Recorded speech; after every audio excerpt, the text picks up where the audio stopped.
Today, I would like to talk about a central topic of my thesis entitled Language and Law When a Mistake is Worth a Sentence. In particular, I will focus on how linguistic errors in trials can seriously compromise the outcome of justice.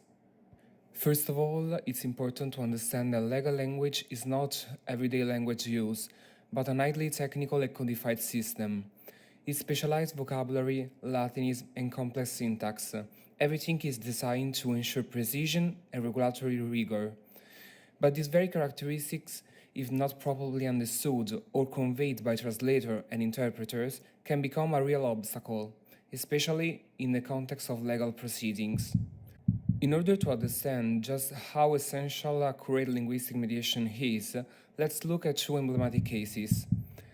The first case is that of Amanda Knox. As you probably know, the young American was involved in a trial for the murder of Meredith Kercher in Italy. However, during the hearings, the interpreter assisting her were not always up to the task. Some statements were translated too literally, or even incorrectly, with very serious consequences. One example, you may ask, when she said, "I'm confused," this was recorded in the Italian transcripts as "sono confusa, quindi potrei averlo fatto." Literally, "I'm confused, so I may have done it." An arbitrary addition that completely distorted the original meaning. In other instances, she wrote, "In my mind, I see Patrick in flashes, trying to express vague memories caused by stress." But the Italian translation, "Nella mia mente vedrò Patrick in lampi," was interpreted as a concrete statement contributing to the unjustified arrest of Patrick Lumumba. These may seem like small mistakes, but in reality they had a huge impact, so much so that Knox appealed to the European Court of Human Rights, which recognized the violation of the right to a fair trial and to the adequate linguistic assistance. The second case is that of Jesús Ledesma, a Mexican citizen sentenced to death in the United States. Here, the linguistic error was not just a misunderstanding, but a serious violation of fundamental rights. Aguilar was not informed of his right to a consular assistance, as provided by the Vienna Convention, because no one gave him an adequate interpreter or a clear translation of his rights. During the trial, the lack of accurate translation and competent linguistic mediation greatly limited his ability to defend himself. The consequences were dramatic. He faced trial without fully understanding the charges and without receiving legal support from his consulate. The International Court of Justice, also in the Avena case, understood this violation, but the ruling was not enough. Aguilar was still executed. This example reveals an unsettling truth.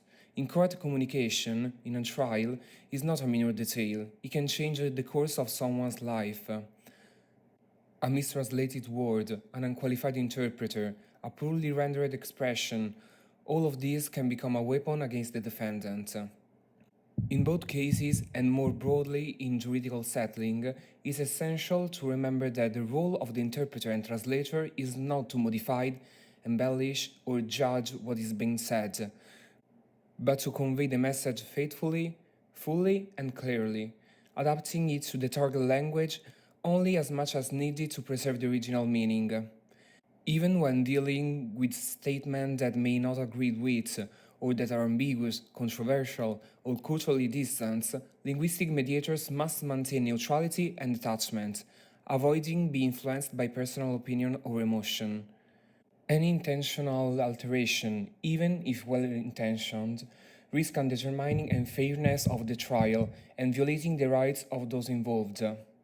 And yet, there are rules that protect these rights. In Europe, for example, the Directive 64 of 2010 established the obligation of linguistic assistance in criminal proceedings.